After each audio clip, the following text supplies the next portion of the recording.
اور رو کے حضور فرمانے لگے، رو کے، کہ اس قبر کے عذاب سے رب کی پناہ مانگو اور اس کے لیے تیاری کر لو، یہ بڑا سخت دن ہے۔ حضرت سعد بن معاذ رضی اللہ تعالیٰ عنہ کا جب جنازہ تھا، فرماتے ہم جا رہے تھے تو 5-6 قبریں تھیں، تو حضور نے فرمایا کن کی قبریں؟ ہم نے عرض کی یا رسول اللہ صلی اللہ علیہ وسلم یہ کافروں کی قبریں۔ یہ نبی پاک علیہ السلام نے فرمایا جو مسلمان جمعے کے دن یا جمعے کی رات کو فوت ہو، حدیث کے راوی حضرت ابو ہریرہ رضی اللہ تعالی عنہ، حضور صلی اللہ تعالی علیہ وسلم نے فرمایا جو شخص بیماری سے فوت ہوا، جو بندہ سورہ ملک پڑھتا ہے، سنن ترمذی میں حضرت ابن عباس سے روایت ہے کہ حضور صلی اللہ علیہ وسلم کے ایک صحابی نے ایک جگہ خیمہ لگایا تو وہاں سورہ ملک پڑھنے کی آواز آتی تھی۔ سورہ ملک اتنی شاندار صورت ہے کہ نبی پاک صلی اللہ علیہ وسلم نے فرمایا یہ قیامت کے دن اللہ کی بارگاہ میں ناز سے جھگڑا کرے گی اور کہے گی اے اللہ یہاں تو میرے پڑھنے والے کو جنت عطا فرما یا مجھے قرآن پاک سے علیحدہ کر دے۔ اب عذاب قبر جو ہے، قبر کے اندر جو انسان کا عذاب ہے تو وہ بھی عالم برزخ کا عذاب ہے۔ میرے رسول کریم صلی اللہ تعالی علیہ وسلم نے نا کچھ چیزوں سے پناہ مانگی ہے، خود حضور نے، رسول کریم علیہ الصلاۃ والسلام نے پناہ مانگی۔ حضور فرمانے لگے اے اللہ مجھے کنجوسی سے، بخیلی سے پناہ عطا فرما، اور حضور نے باقاعدہ پناہ مانگی ہے کہ اے اللہ مجھے ارذل العمر ہونے سے پناہ میں رکھ، جب عمر اتنی زیادہ ہو جائے کہ وجود کے حصے کام کرنا چھوڑ جائے، اس سے پناہ مانگی۔ اور خود میرے نبی پاک علیہ السلام نے قبر کے عذاب سے پناہ مانگی۔ یہ تعلیم امت کے لیے کہ تم بھی پناہ مانگو عذاب قبر سے۔ قبر کا عذاب برحق ہے، قبر کے لیے تیاری کر کے رکھنا، اپنی قبر کو یاد رکھنا، مر جانے کو یاد رکھنا۔ حضرت سعد بن معاذ رضی اللہ تعالیٰ عنہ کا جب جنازہ تھا تو صحابہ کرام فرماتے ہیں حضور نے نماز جنازہ کی امامت فرمائی تو قبر کے تیار ہونے میں کچھ دیر تھی، تو رسول کریم صلی اللہ علیہ وسلم زمین پر بیٹھ گئے اور ایک لکڑی سے حضور زمین کریدنے لگے۔ ہم وہ انتظار تھے کہ اللہ کے رسول صلی اللہ علیہ وسلم سر مبارک اٹھائیں، ہمیں کو نصیحت کریں۔ فرماتے حضور نے سر اقدس اٹھایا تو حضور کی آنکھوں میں آنسو تھے، اور رو کے حضور فرمانے لگے، رو کے، کہ اس قبر کے عذاب سے رب کی پناہ مانگو اور اس کے لیے تیاری کر لو، یہ بڑا سخت دن ہے۔ رو کے حضور نے فرمایا، رو کے۔ آج تو لوگ مذاق بناتے ہیں، کچھ فقیر صوفی درویش کہلانے والے بھی، وہ کہتے ہیں یہ جو مولوی بتا رہے ہیں نا قبر میں بچھو ہوں گے، سانپ ہوں گے، یہ تو مولوی اپنی قبر بتا رہا ہے، ہمارا اس سے کیا لینا دینا ہے۔ خدا سے ڈریں۔ وہ چیزیں جو احادیث مبارکہ میں آ گئیں، جس سے نبی پاک نے ہمیں ڈرایا، ہمیں سمجھایا، آپ اس تنبیہ کو، اس نصیحت کو آپ اس رنگ میں لیں گے کہ مذاق بنایا جائے گا دین کا، بجائے اس کے کہ اس سے ڈرا جائے۔ حضرت سیدنا براء بن عازب رضی اللہ تعالیٰ عنہ ارشاد فرماتے ہیں کہ میں نے نبی پاک صلی اللہ تعالیٰ علیہ وآلہ وسلم سے خود اس بات کو سنا ہے، خود رسول کریم صلی اللہ علیہ وسلم نے فرمایا۔ حضرت زید بن ثابت رضی اللہ تعالیٰ عنہ بھی اس بات کے راوی ہیں، فرماتے ہم جا رہے تھے تو 5-6 قبریں تھیں، تو حضور نے فرمایا کن کی قبریں؟ ہم نے عرض کی یا رسول اللہ صلی اللہ علیہ وسلم یہ کافروں کی قبریں۔ یہ صحیح مسلم میں حدیث موجود ہے، کفار کی قبریں۔ تو اللہ کے رسول صلی اللہ علیہ وسلم فرمانے لگے، ذرا حدیث کے لفظوں پہ غور کرنا، حضور فرمانے لگے اگر مجھے ڈر نہ ہوتا کہ تم اپنے مردوں کو دفن کرنا چھوڑ دو گے، اگر مجھے اس بات کا ڈر نہ ہوتا کہ تم اپنے لوگوں کو، مرنے والوں کو قبروں میں دفن کرنا چھوڑ دو گے، اگر یہ مجھے ڈر نہ ہوتا تو میں سناتا کہ قبر کے اندر کس طرح عذاب ہوتا ہے، تمہیں دنیا میں رہ کے میں سناتا، پر ڈر ہے کہ کہیں تم اپنے مرنے والوں کو قبروں میں دفن کرنا چھوڑ ہی نہ دو، اس لیے میں تمہیں یہ بات نہیں بتاتا۔ اور میرے رسول کریم صلی اللہ تعالیٰ علیہ وآلہ وسلم نے پھر ارشاد فرمایا، اپنے غلاموں کی طرف نظر فرمائی، یہ بات کہہ کے کہ اگر مجھے ڈر نہ ہوتا کہ تم دفن کرنا چھوڑ دو گے تو تمہیں میں سنا دیتا کہ قبر میں کیا عذاب ہوتا ہے۔ پھر حضور نے صحابہ سے فرمایا چلو بھائی دوزخ کے عذاب سے اللہ کی پناہ مانگو، تو سب کہنے لگے ہم دوزخ کے عذاب سے اللہ کی، صحابہ نے کہا ہم دوزخ کے عذاب سے اللہ کی پناہ مانگتے ہیں۔ پھر نبی پاک صلی اللہ تعالیٰ علیہ وسلم نے ارشاد فرمایا تم سب کہو کہ ہم قبر کے عذاب سے اللہ کی پناہ مانگتے ہیں۔ تو صحابہ نے کہا ہم قبر کے عذاب سے اللہ کی پناہ مانگتے ہیں۔ پھر میرے رسول پاک علیہ الصلوۃ والسلام نے فرمایا تم کہو، سارے یہ کہو کہ ہم ظاہری اور باطنی فتنوں سے اللہ کی پناہ مانگتے ہیں۔ تو صحابہ نے کہا کہ ہم ظاہری اور باطنی فتنوں سے اللہ کی پناہ مانگتے ہیں۔ پھر میرے محبوب علیہ السلام نے فرمایا تم کہو کہ ہم دجال کے فتنے سے اللہ کی پناہ مانگتے ہیں۔ تو صحابہ کرام نے کہا کہ اے اللہ ہم دجال کے فتنے سے تیری پناہ میں آتے ہیں۔ نبی پاک علیہ السلام نے یہ الفاظ کہہ کے یہ بات بتلا کے ہمیں سمجھا دیا، ہمیں قائل فرمایا محبوب نے۔ تو یاد رکھنا، اس بات کو اچھی طرح سمجھ لینا کہ اگر مجھے ڈرنا ہوتا کہ تم اپنے مردوں کو دفن کرنا چھوڑ دو گے تو تمہیں بتلا دیتا کہ قبر میں کتنا سخت عذاب ہوتا ہے۔ میرے عزیز، کچھ لوگ ایسے ہیں جن سے عذاب قبر ہوگا ہی نہیں۔ میرے رسول کریم صلی اللہ تعالی علیہ وسلم نے ارشاد فرمایا کہ جو اللہ کے رستے میں شہید ہو گیا، یہ سنن نسائی میں موجود ہے، اسے عذاب قبر نہیں ہوگا، بلکہ ایک حدیث میں تو فرمایا حساب کتاب ہی نہیں ہوگا، اللہ بغیر سوال جواب کے جنت عطا فرما دے۔ کچھ لوگوں کو لوگوں کی بخشش پہ بھی مسئلہ ہی بنتا ہے کہ کوئی بخشا نہ جائے۔ وہ ایک صاحب کہہ رہے تھے جی یہ کیا معاملہ ہے کہ جمعے کو بندہ مر گیا یا فلانا ہو گیا تو اس سے حساب کتاب نہیں ہوگا، اتنے بڑے جرم لوگوں نے کی، اتنے پاپ، اور جمعے کو مر گیا تو بخشا جائے گا۔ تو میں نے کہا جرموں کا بھی اسے حساب اللہ لے لے گا، لیکن میاں حساب کتاب کی ڈیوٹی نہ اللہ کی ہے تو بہتر یہ ہے کہ اسی کے ہاتھ میں رہے، تو نہ اپنے ہاتھ میں لینے کی کوشش کر۔ سنن ترمذی کی حدیث۔ ہمیں پتہ نہیں کیا مصیبت ہے، ہمیں پتہ نہیں کیا مسئلہ ہے۔ ایک جنازے سے میں نکلا، آپ یقین کریں کبھی کبھی کلیجہ پھٹ جاتا ہے۔ میں ایک جنازے سے نکلا تو میرے ساتھ ایک بندہ جنازہ پڑھ کے نکلا تو کہنے لگا جی پیر صاحب دیکھیں آج کتنی دنیا آئی ہے، حالانکہ یہ بندہ اس طرح کا تھا، اس طرح کا تھا، اس طرح کا تھا۔ میں نے اسے کہا یار تجھے تو فکر ہی لگ گئی ہے کہیں جنت میں چلا ہی نہ جائے، تو اس طرح کرنا جنت کے دروازے کے سامنے کھڑے ہو جانا ڈنڈا لے کے کہ میں نے نہیں جانے دینا۔ شرم آنی چاہیے ہمیں۔ اللہ فرماتے ہیں جنت اتنی چوڑی ہے جتنے زمین و آسمان، اس کی چوڑائی زمین اور آسمان کے برابر ہے، تو ہم تو اپنے علاوہ کسی کو جانے نہیں دینا چاہتے جنت میں۔ اور بس کریں، جنت خدا کا فضل ہے، اور اللہ فرماتے ہیں میرا فضل میں جسے چاہتا ہوں عطا کرتا ہوں۔ یہ سنن ترمذی کی حدیث، اور اس کے راوی حضرت عبداللہ ابن عمر رضی اللہ تعالیٰ عنہ، نبی پاک علیہ السلام نے فرمایا جو مسلمان جمعے کے دن یا جمعے کی رات کو فوت ہو اس کو اللہ تعالیٰ قبر کی آزمائش سے محفوظ رکھتا ہے۔ جو جمعے کی رات فوت ہو جائے یا جمعے والے، یعنی جمعے رات اور جمعے کی درمیانی رات چلا جائے یا جمعے والے، تو اللہ اسے عذاب قبر سے۔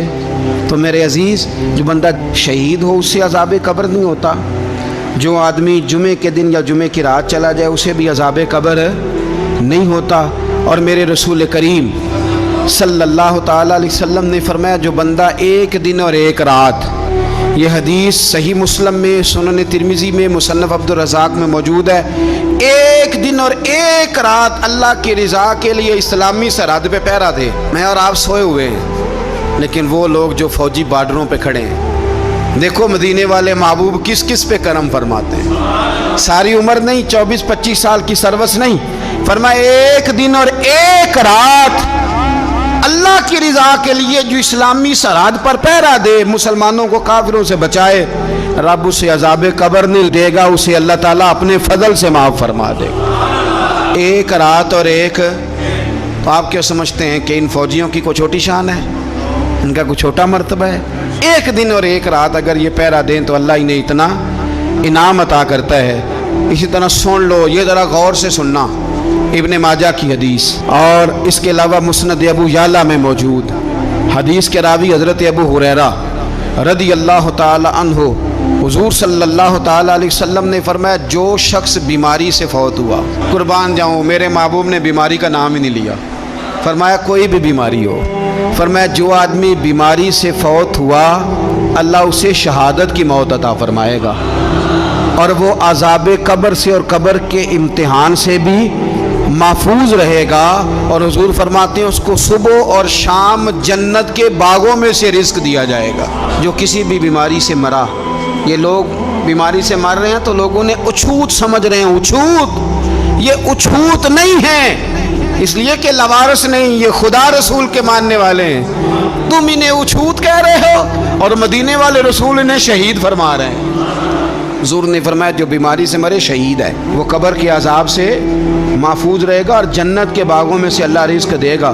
لوگ کہتے ہیں دیکھو جی بڑا تنگ ہو کے دنیا سے گیا ہے، تو اس بندے کو بھی عذاب قبر نہیں ہوتا۔ اسی طرح جو بندہ سورہ ملک پڑھتا ہے، سنن ترمذی میں حضرت ابن عباس سے روایت ہے کہ حضور صلی اللہ علیہ وسلم کے ایک صحابی نے ایک جگہ خیمہ لگایا تو وہاں سورہ ملک پڑھنے کی آواز آتی، کوئی بندہ پڑھنے والا نظر نہیں آتا تھا۔ جب حضور کی بارگاہ میں عرض کیا تو فرمایا وہاں قبر تھی اور قبر کے اندر بیٹھ کے میرا صحابی سورہ ملک کی تلاوت کر رہا۔ اگر ہمیں خسرہ نمبر یاد ہو جاتا ہے نا اپنی جگہ کا، اور ہمیں پتہ ہوتا ہے کہ میرے والا حصہ کتنے کروڑ کا ہے، اگر ساری کہانیاں ہمیں یاد ہوتی ہیں تو سورہ ملک بھی ہمیں یاد ہو سکتی ہے۔ موبائل پہ اس کو ریکارڈ کر لیں، پھر اس کو سنیں کبھی بھی سورہ ملک میں۔ اور ہمارے سلسلہ عالیہ میں تو سورہ ملک وظیفہ ہے۔ ہمارے الوظیفۃ الکریمہ میں اعلیٰ حضرت نے لکھا ہے کہ رات کو سورہ ملک اور سورہ یاسین کے بغیر سونا نہیں۔ سورہ ملک اتنی شاندار صورت ہے کہ نبی پاک صلی اللہ علیہ وسلم نے فرمایا یہ قیامت کے دن اللہ کی بارگاہ میں ناز سے جھگڑا کرے گی اور کہے گی اے اللہ یا تو میرے پڑھنے والے کو جنت عطا فرما یا مجھے قرآن پاک سے علیحدہ کر دے۔ میرے رسول کریم علیہ السلام نے مومن کی قبر کا حال بھی بتایا۔ سنن ترمذی میں صحیح ابن حبان میں حضرت ابو ہریرہ رضی اللہ تعالیٰ عنہ بیان کرتے ہیں کہ حضور صلی اللہ علیہ وسلم نے فرمایا جب میت کو قبر میں رکھا جاتا ہے تو اس کے پاس سیاہ رنگ والے اور نیلی آنکھوں والے دو فرشتے آتے ہیں اور اس کو اٹھا کے بٹھاتے ہیں۔ باقی حدیثوں میں 3 ہی سوال ہیں، لیکن اس حدیث میں حضور نے فرمایا انہوں نے بس میرے بارے میں ہی پوچھنا ہے، اٹھا کے بس میرے بارے میں صرف یہ پوچھنا ہے بتا مدینے والے محبوب کے بارے میں دنیا میں کیا کہا کرتا تھا۔ تو اعلیٰ حضرت بریلوی تو کہتے ہیں میں نے تو کہہ دینا ہے سرور کہوں کہ مالک و مولا کہوں تجھے، باغ خلیل کا گل زیبا کہوں تجھے، تیرے تو وصف عید تناہی سے ہیں بری، حیران ہوں میرے شاہ میں کیا کیا کہوں تجھے، لیکن رضا نے ختم سخن اس پہ کر دیا، خالق کا بندہ خلق کا آقا کہوں تجھے۔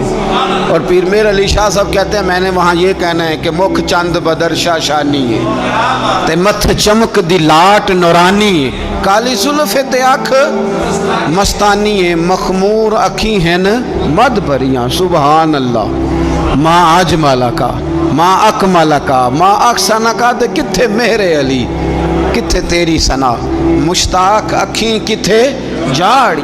تو نبی پاک علیہ السلام فرماتے ہیں میرے بارے میں پوچھیں گے، میرے بارے میں۔ ویسے بھی ایک سوال لازمی ہوتا ہے نا، یہ والا سوال لازمی ہے، من ربو کا پوچھ کے نا تو جنت جہنم کا فیصلہ نہیں، ماں دینوں کا پوچھ کے جنت جہنم کا فیصلہ۔ ہاں بات اگر ختم ہونی ہے تو مدینے والے کے سوال پہ ختم ہونی، اس لیے کھل کے نعتیں پڑھا کرو، راج کے درود پڑھا کرو، یہ بات یاد رکھیں۔ یہ فیصلہ حضور کی ذات پہ ختم ہونا ہے۔ وہ شکایتیں کرتے ہیں نا لوگ آ کے، تو ایک بچی کو ہمارے ہاں داخل کرانے کے لیے ایک صاحب لے کے آئے تو کہنے لگے بڑا عرصہ اسے فلانے مدرسے میں داخل کرایا، سوائے نعتوں کے کچھ بھی نہیں سیکھا اس نے۔ تو میں انہوں آکھیا چاچا جی جڑی اصل کام سی وہ تو سیکھ گئی ہے نا تہاڈی بچی، قرآن و سنت بھی حضور کی نعت ہی ہے، لیکن آپ کو پتہ ہے کہ بات ختم مدینے والے کی نعت پہ ہی ہوتی ہے، حضور کا پیار اصل ہے۔ تو حضور فرماتے ہیں میرے بارے میں پوچھا جائے گا، وہ کہے گا کہ ان کے بارے میں کیا پوچھتے ہو، اشہد ان لا الہ الا اللہ واشہد ان محمدن عبدہ ورسولہ۔ تو فرماتے ہیں پھر اسے نا ایک طرف کھڑکی کھولی جائے گی تو جہنم کا دروازہ دکھایا جائے گا اور اسے کہا جائے گا اگر تو سوالوں کے صحیح جواب نہ دیتا تو دوزخ میں جاتا، لیکن اب تو نے صحیح جواب دیے ہیں۔ تو حضور فرماتے ہیں اس کی قبر 70 گز چوڑی اور 70 گز لمبی کر دی جائے گی۔ مسجد میں اے سی والے حال میں جگہ مل جائے تو بندہ بڑا سکھی رہتا ہے، اور صبح جائے بینک اور پہلی لائن میں موقع مل جائے تو بندہ بڑا سکھی رہتا ہے کہ میرا جاتے ہی کام ہو گیا۔ او خدا کے بندے، قبر بندے کی قبر، مکان اچھی سوسائٹی میں اچھا خستہ اور سستا مل جائے تو بندہ کہتا ہے کہ سودا بڑا باریدہ لب گیا، بھائی بڑا کمال ہو گیا، مزہ نہیں آ گیا۔ قبر 70 گز لمبی اور 70 گز چوڑی، اور یہ ترمذی شریف پڑھ رہا ہوں، بڑی مزیدار حدیث۔ نبی پاک صلی اللہ علیہ وسلم فرمانے لگے پھر اس کی قبر کو نور سے بھر دیا جائے گا. حضور کو پہچان گیا نا, قبر نور سے بھر دی گئی اور جب 70 گز لمبی کر دی گئی تو بڑے پیارے لفظ ہیں حدیث کے. حضور فرماتے ہیں وہ بندہ پھر فرشتوں سے ایک بات کہے گا, عربی میں بھی ہے, اردو میں بھی ہے, پر میرا دل کرتا ہے پنجابی میں بتاؤں. وہ نا فرشتوں سے وہ بندہ کہتا ہے جب قبر ہو گئی نا 70 گز لمبی 70 گز چوڑی اور نور سے بھر گئی, قربان جائیں, حضور فرماتے ہیں وہ مردہ وہ جو قبر میں پہنچا ہے, جب اس کی قبر کو یہ شان ملتی ہے تو فرشتوں سے پتہ کیا کہتا ہے, کہتا ہے میں گھر نہ دسا وہاں جا کے, یہ ذرا گھر نہ بتاؤں دوڑ کے, یہ ذرا میں اپنے گھر بتاؤں بھاگ کے کہ اللہ نے بڑی خیر کر دی, اپنی اماں نو دسا وہاں, میں بچوں کو بتا کے آؤں کہ موج بن گئی ہے, میں بتاؤں اپنی بیوی کو, بتاؤں اپنے بہن بھائیوں کو, میں گھر نہ دسا وہاں. قربان جائیں میرے رسول کریم فرماتے ہیں فرشتے اس سے کہتے ہیں نہیں تو کسی کو نہ بتا, نم کا نومت العروس, تو اس طرح سو جا جس طرح پہلی رات کی دلہن سویا کر. وہ بڑے چاؤں میں سوتی ہے, وہ بڑے پریم میں سوتی ہے, نئی زندگی کا آغاز ہوتا ہے تو سوتی ہے. اور فرشتے کہتے ہیں اب تجھے وہی آ کے جگائے گا جو تیرے اہل میں تجھے سب سے زیادہ محبوب ہوگا, جو تجھے سب سے زیادہ محبوب ہوگا. میرا تو ایمان ہے کہ ہمیں تو قبر سے آ کے جگائیں گے بھی مدینے والے رسول, کہیں گے آؤ غلاموں چلیں, آؤ غلاموں. اور وہ کشمیر کے رومی وقت نے میاں صاحب نے کہا تھا باد مرندے قبر میری تے میرے اپیرا جے کر پامے پھیرا. آپ حسن دیکھیں کلام کا اور انداز دیکھیں, بعد مرندے قبر میری تے میرے اپیرا جے کر پامے پھیرا, تے قبر دے وچوں ہڈیاں اٹھ کے مجرا کر سن تیرا. تو ایک دفعہ آ تو صحیح, میں لوگوں کو وجد کر کے دکھاؤں گا کہ دیکھو نا وہ آج آئے ہیں, وہ آئے ہیں میرے مزار پہ, آج دیکھو ذرا رنگ تو دیکھو کس طرح نرالا اور انوکھا ہو گیا, وہ خود آئے ہیں. مومن کی قبر جنت کا باغ بنے گی, اسے نوازا جائے گا, اسے دیا جائے گا, اسے عطا کیا جائے گا.